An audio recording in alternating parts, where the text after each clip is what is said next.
भगवद गीता द्वितीय अध्याय आप शुरू करते हैं। संजय, जैसा कि आप सभी जानते हैं कि संजय सभी युद्ध भूमि की दृश्य को देखते हुए, दिव्य शक्ति आंखों से देखते हुए महाराज धृतराष्ट्र को बताते हैं। तो संजय बोले, उस प्रकार करुणा से व्याप्त और आंसुओं से पूर्ण तथा व्याकुल नेत्रों वाले शोकायुक्त उस अर्जुन के प्रति भगवान मधुसूदन ने यह वचन कहा, हे अर्जुन, तुझे इस असमय में यह मोह किस हेतु से प्राप्त हुआ? क्योंकि न तो यह श्रेष्ठ पुरुषों द्वारा आचरित है, न स्वर्ग को देने वाला है और न कीर्ति को करने वाला ही है। इसलिए हे अर्जुन, नपुंसकता को मत प्राप्त हो, तुझमें यह उचित नहीं जान पड़ती। हे परंतप, हृदय की तुच्छ दुर्बलताओं को त्याग कर युद्ध के लिए खड़ा हो जा। अर्जुन बोले, हे मधुसूदन, मैं रणभूमि में किस प्रकार बाणों से भीष्म पितामह और द्रोणाचार्य के विरुद्ध लड़ूंगा? क्योंकि हे हरिसूदन, वे दोनों ही पूजनीय हैं। इसलिए इन महानुभाव गुरुजनों को न मारकर मैं इस लोक में भिक्षा अन्न भी खाना कल्याणकारक समझता हूँ। क्योंकि गुरुजनों को मारकर भी मैं इस लोक में रुधिर से सने हुए अर्थ और काम रूप भोगों को ही तो भोगूंगा। हम यह नहीं जानते कि हमारे लिए युद्ध करना और न करना इन दोनों में से कौन सा श्रेष्ठ है, अथवा यह भी नहीं जानते कि उन्हें हम जीतेंगे या हमको वे जीतेंगे। और जिनको मारकर हम जीना भी नहीं चाहते, वे ही हमारे आत्मीय धृतराष्ट्र के पुत्र हमारे मुकाबले में खड़े हैं। इसलिए कायरता रूप दोष से उपहत हुए स्वभाव वाला तथा धर्म के विषय में मोहित चित हुआ मैं आपसे पूछता हूँ कि जो साधन निश्चित कल्याणकारक हो वह मेरे लिए कहिए। क्योंकि मैं आपका शिष्य हूँ, इसलिए आपके शरण हुए मुझको शिक्षा दीजिए। क्योंकि भूमि में निष्कंटक धन धान्य संपन्न राज्य को और देवताओं के स्वामीपने को प्राप्त होकर भी मैं उस उपाय को नहीं देखता हूँ जो मेरी इंद्रियों के सुखाने वाले शोक को दूर कर सके। संजय बोले, हे राजन, निंद्रा को जीतने वाले अर्जुन अंतर्यामी श्री कृष्ण महाराज के प्रति इस प्रकार कहकर फिर श्री गोविंद भगवान से युद्ध नहीं करूँगा यह स्पष्ट कहकर चुप हो गए। हे भरतवंशी धृतराष्ट्र, अंतर्यामी श्री कृष्ण महाराज दोनों सेनाओं के बीच में शोक करते हुए उस अर्जुन को हंसते हुए से यह वचन बोले। श्री भगवान बोले, हे अर्जुन, तू न शोक करने योग्य मनुष्यों के लिए शोक करता है और पंडितों के ऐसे वचनों को कहता है, परंतु जिनके प्राण चले गए हैं उनके लिए और जिनके प्राण नहीं गए हैं उनके लिए भी पंडित जन शोक नहीं करते। न तो ऐसा ही है कि मैं किसी काल में नहीं था, तू नहीं था, अथवा ये राजा लोग नहीं थे, और न ऐसा ही है कि इससे आगे हम सब नहीं रहेंगे। जैसे जीवात्मा की इस देह में बालकपन, जवानी और वृद्धावस्था होती है, वैसे ही अन्य शरीर की प्राप्ति होती है। उस विषय में धीर पुरुष मोहित नहीं होता। हे कुंती पुत्र, सर्दी गर्मी और सुख दुख को देने वाले इंद्रिय और विषयों के संयोग तो उत्पत्ति विनाशशील और अनित्य है। इसलिए हे भारत, उनको तू सहन कर। क्योंकि हे पुरुष श्रेष्ठ, दुख सुख को समान समझने वाला जिस धीर पुरुष को ये इंद्रिय और विषयों के संयोग व्याकुल नहीं करते, वह मोक्ष के योग्य होता है। असत वस्तु की तो सता नहीं है और सत का अभाव नहीं है। इस प्रकार इन दोनों का ही तत्वज्ञानी पुरुषों द्वारा देखा गया है। नाश रहित तो तू उसको जान जिसके यह संपूर्ण जगत दृश्य वर्ग व्याप्त है। इस अविनाशी का विनाश करने में कोई भी समर्थ नहीं है। इस नाश रहित अप्रमेय नित्य स्वरूप जीवात्मा के ये सब शरीर नाशवान कहे गए हैं। इसलिए हे भरतवंशी अर्जुन, तू युद्ध कर। जो इस आत्मा को मारने वाला समझता है तथा जो इसको मरा मानता है, वे दोनों ही नहीं जानते। क्योंकि यह आत्मा वास्तव में न तो किसी को मारता है और न किसी के द्वारा मारा जाता है। यह आत्मा किसी काल में भी न तो जन्मता है और न मरता ही है, तथा न यह उत्पन्न होकर फिर होने वाला ही है। क्योंकि यह अजन्मा, नित्य, सनातन और पुरातन है। शरीर के मारे जाने पर भी यह नहीं मारा जाता। यह प्रीता पुत्र अर्जुन, जो पुरुष इस आत्मा को नाश रहित, नित्य, अजन्मा और अव्यय जानता है, वह पुरुष कैसे किसी को मरवाता है और कैसे किसी को मारता है। जैसे मनुष्य पुराने वस्त्रों को त्याग कर दूसरे नए वस्त्रों को ग्रहण करता है, वैसे ही जीवात्मा पुराने शरीर को त्याग कर दूसरे नए शरीर को प्राप्त होता है। इस आत्मा को शस्त्र नहीं काट सकते, इसको आग नहीं जला सकती, इसको जल नहीं गला सकता और वायु नहीं सुखा सकता। क्योंकि यह आत्मा अच्छेद्य है। यह आत्मा अदाह्य, अक्लिग और निस्संदेह शोष्य है तथा यह आत्मा नित्य, सर्वव्यापी, अचल स्थिर रहने वाला और सनातन है। यह आत्मा अव्यक्त है, यह आत्मा अचिंत्य है और यह आत्मा विकार रहित कहा जाता है। इससे हे अर्जुन, इस आत्मा को उपयुक्त प्रकार से जानकर तू शोक करने को योग्य नहीं है, अर्थात तुझे शोक करना उचित नहीं है। किंतु यदि तू इस आत्मा को सदा जन्मने वाला तथा सदा मरने वाला मानता है तो भी हे महाबाहो, तू इस प्रकार शोक करने को योग्य नहीं है, क्योंकि इस मान्यता के अनुसार जन्मे हुए की मृत्यु निश्चित है और मरे हुए का जन्म निश्चित है। इससे भी इस बिना उपाय वाले विषय में तू शोक करने को योग्य नहीं है। हे अर्जुन, संपूर्ण प्राणी जन्म से पहले अप्रकट थे और मरने के बाद भी अप्रकट हो जाने वाले हैं, केवल बीच में ही प्रकट है। फिर ऐसी स्थिति में क्या शोक करना है? कोई एक महापुरुष ही इस आत्मा को आश्चर्य की भांति देखता है और वैसे ही दूसरा कोई महापुरुष ही इसके तत्व का आश्चर्य की भांति वर्णन करता है तथा दूसरा कोई अधिकारी पुरुष ही इसे आश्चर्य की भांति सुनता है और कोई तो सुनकर भी इसको नहीं जानता। हे अर्जुन, यह आत्मा सबके शरीर में सदा ही अवध्य है। इस कारण संपूर्ण प्राणियों के लिए तू शोक करने के योग्य नहीं है तथा अपने धर्म को देखकर भी तू भय करने योग्य नहीं है, अर्थात तुझे भय नहीं करना चाहिए, क्योंकि क्षत्रिय के लिए धर्मयुक्त युद्ध से बढ़कर दूसरा कोई कल्याणकारी कर्तव्य नहीं है। हे पार्थ, अपने आप प्राप्त हुए और खुले हुए स्वर्ग के द्वार रूप पर इस प्रकार के युद्ध को भाग्यवान क्षत्रिय लोग ही पाते हैं। किंतु यदि तू इस धर्मयुक्त युद्ध को नहीं हारेगा तो स्वधर्म और कीर्ति को खोकर पाप को प्राप्त होगा तथा सब लोग तेरी बहुत काल तक रहने वाली आप कीर्ति का भी कथन करेंगे और माननीय पुरुष के लिए अपकीर्ति मरण से भी बढ़कर है। और जिनकी दृष्टि में तू पहले बहुत सम्मानित होकर अब लघुता को प्राप्त होगा, वे महारथी लोग तुझे भय के कारण युद्ध से हटा हुआ मानेंगे।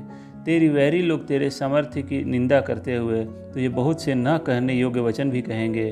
उससे अधिक दुख और क्या होगा? या तो तू युद्ध में मारा जाकर स्वर्ग को प्राप्त होगा अथवा संग्राम में जीतकर पृथ्वी का राज्य भोगेगा। इस कारण हे अर्जुन, तू युद्ध के लिए निश्चय करके खड़ा हो जा। जय पराजय, लाभ हानि और सुख दुख को समान समझकर उसके बाद युद्ध के लिए तैयार हो जा।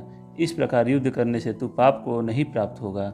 हे पार्थ, यह बुद्धि तेरे लिए ज्ञान योग के विषय में कही गई और अब तू इसको कर्म योग के विषय में सुन।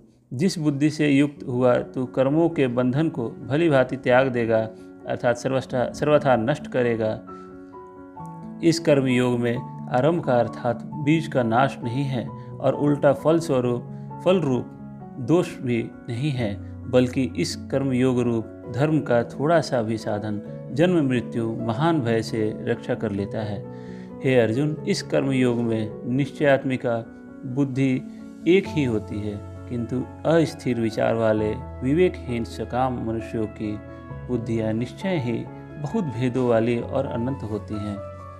हे अर्जुन, जो भोगों में तन्मय हो रहे हैं, जो कर्म फल के प्रशंसक वेद वाक्यों में ही प्रीति रखते हैं, जिनकी बुद्धि में स्वर्ग ही परम प्राप्य वस्तु है और जो स्वर्ग से बढ़कर दूसरी कोई वस्तु ही नहीं है, ऐसा कहने वाले हैं, वे अविवेकी जन इस प्रकार की जिस पुष्पित अर्थात दिखाऊ शोभा युक्त वाणी को कहा करते हैं, जो कि जन्म स्वरूप कर्म फल देने वाली एवं भोग तथा ऐश्वर्य की प्राप्ति के लिए नाना प्रकार की बहुत सी क्रियाओं का वर्णन करने वाली हैं, उस वाणी द्वारा जिनका चित्त हर लिया गया है, जो भोग और ऐश्वर्य में अत्यंत आसक्त हैं, इन पुरुषों की परमात्मा में निश्चयात्मिका बुद्धि नहीं है होती। हे अर्जुन, वेद उपयुक्त प्रकार से 3 गुणों के कार्य रूप समस्त भोगों एवं उनके साधनों का प्रतिपादन करने वाले हैं, इसलिए तू उन भोगों एवं उनके साधनों में आसक्तिहीन हर्ष शोक आदि द्वंद्वों से रहित नित्य वस्तु परमात्मा में स्थित योग क्षेम को न चाहने वाला और स्वाधीन अंतःकरण वाला हो। सब ओर से परिपूर्ण जलाशय के प्राप्त हो जाने पर छोटे जलाशय में मनुष्य का जितना प्रयोजन रहता है, ब्रह्म को तत्व से जानने वाले ब्राह्मण का समस्त वेदों में उतना ही प्रयोजन रह जाता है। तेरा कर्म करने में ही अधिकार है, उसके फलों में कभी नहीं। इसलिए तू कर्मों के फल का हेतु मत हो और तेरी कर्म न करने में भी आसक्ति ना हो। हे धनंजय, तू आसक्ति को त्याग कर तथा सिद्धि और असिद्धि में समान बुद्धि वाला होकर योग में स्थित हुआ कर्तव्य कर्मों को कर। समत्व ही योग कहलाता है। इस समत्व रूप बुद्धि योग से सकाम कर्म अत्यंत ही निम्न श्रेणी का है। इसलिए हे धनंजय, तू समबुद्धि में ही रक्षा का उपाय ढूंढ, अर्थात बुद्धि योग का ही आश्रय ग्रहण कर, क्योंकि फल के हेतु बनने वाले अत्यंत दीन है। समबुद्धि युक्त पुरुष पुण्य और पाप दोनों को इसी लोक में त्याग देता है, अर्थात उनसे मुक्त हो जाता है। इससे तू समत्व रूप योग में लग जा। यह समत्व रूप योग ही कर्मों में कुशलता है, अर्थात कर्म बंधन से छूटने का उपाय है। क्योंकि समबुद्धि से युक्त ज्ञानी जन कर्मों से उत्पन्न होने वाले फल को त्याग कर जन्म रूप बंधन से मुक्त हो निर्विकार परम पद को प्राप्त हो जाते हैं। जिस काल में तेरी बुद्धि मोह रूप दलदल को भली भांति पार कर जाएगी, उस समय तू सुने हुए और सुनने में आने वाले इस लोक और परलोक संबंधी सभी भोगों से वैराग्य को प्राप्त हो जाएगा। भली भांति के वचनों को सुनने से विचलित हुई तेरी बुद्धि जब परमात्मा में अचल और स्थिर ठहर जाएगी, तब तू योग को प्राप्त हो जाएगा, अर्थात तेरा परमात्मा से नित्य संयोग हो जाएगा। हे केशव, समाधि में स्थित परमात्मा को प्राप्त हुए स्थिर बुद्धि पुरुष का क्या लक्षण है? वह स्थिर बुद्धि पुरुष कैसे बोलता है, कैसे बैठता है और कैसे चलता है? हे भगवान श्री कृष्ण बोले, हे अर्जुन, जिस काल में यह पुरुष मन में स्थिर संपूर्ण कामनाओं को भली भांति त्याग देता है और आत्माश्रय आत्मा में ही संतुष्ट रहता है, उस काल में वह स्थित प्रज्ञ कहा जाता है। दुखों की प्राप्ति होने पर जिसके मन में उद्वेग नहीं होता, सुखों की प्राप्ति में जो सर्वथा निष्प्रिय है तथा जिसके राग भय और क्रोध नष्ट हो गए हैं, ऐसा मुनि स्थिर बुद्धि कहा जाता है। जो पुरुष सर्वत्र स्नेह रहित हुआ उस शुभ या अशुभ वस्तु को प्राप्त होकर न प्रसन्नता होता है और न द्वेष करता है, उसकी बुद्धि स्थिर है। और कछुआ सब ओर से अपने अंगों को जैसे समेट लेता है, वैसे ही जब यह पुरुष इंद्रियों के विषयों से इंद्रियों को सब प्रकार से हटा लेता है, तब उसकी बुद्धि स्थिर है। इंद्रियों द्वारा विषयों को ग्रहण न करने वाले पुरुष के भी केवल विषय तो निवृत्त हो जाते हैं, परंतु उनमें रहने वाली आसक्ति निवृत्त नहीं होती। इस स्थित प्रज्ञ पुरुष की तो आसक्ति भी परमात्मा का साक्षात्कार करके निवृत्त हो जाती है। हे अर्जुन, आसक्ति का नाश न होने के कारण बुद्धि ये परम स्वभाव वाली इंद्रियां यत्न करते हुए बुद्धिमान पुरुष के मन को भी बलात् कर देती हैं। इसलिए साधक को चाहिए कि वह उन संपूर्ण इंद्रियों को वश में करके समाहित चित हुआ मेरे परायण होकर ध्यान में बैठे। क्योंकि जिस पुरुष की इंद्रियां वश में होती है, उसकी बुद्धि स्थिर हो जाती है। विषयों का चिंतन करने वाले पुरुष की उन विषयों में आसक्ति हो जाती है। आसक्ति से उन विषयों की कामना उत्पन्न होती है और कामनाओं में विघ्न पड़ने से क्रोध उत्पन्न होता है। क्रोध से अत्यंत मूढ़ भाव उत्पन्न हो जाता है। मूढ़ भाव से स्मृति में भ्रम हो जाता है। स्मृति में भ्रम हो जाने से बुद्धि अर्थात ज्ञान शक्ति का नाश हो जाता है और बुद्धि का नाश हो जाने से यह पुरुष अपनी स्थिति से गिर जाता है। परंतु अपने अधीन किए हुए अंतःकरण वाला साधक अपने वश में की हुई राग द्वेष से रहित इंद्रियों द्वारा विषयों में विचरण करता हुआ अंतःकरण की प्रसन्नता को प्राप्त होता है। अंतःकरण की प्रसन्नता होने पर इसके संपूर्ण दुखों का अभाव हो जाता है और उस प्रसन्न चित्त वाले कर्मयोगी की बुद्धि शीघ्र ही सब ओर से हटकर एक परमात्मा में ही भली भांति स्थिर हो जाती है। न जीते हुए मन और इंद्रियों वाले पुरुष में निश्चयात्मिका बुद्धि नहीं होती और उस अयुक्त मनुष्य के अंतःकरण में भावना भी नहीं होती तथा भावनाहीन मनुष्य को शांति नहीं मिलती और शांति रहित मनुष्य को सुख कैसे मिल सकता है।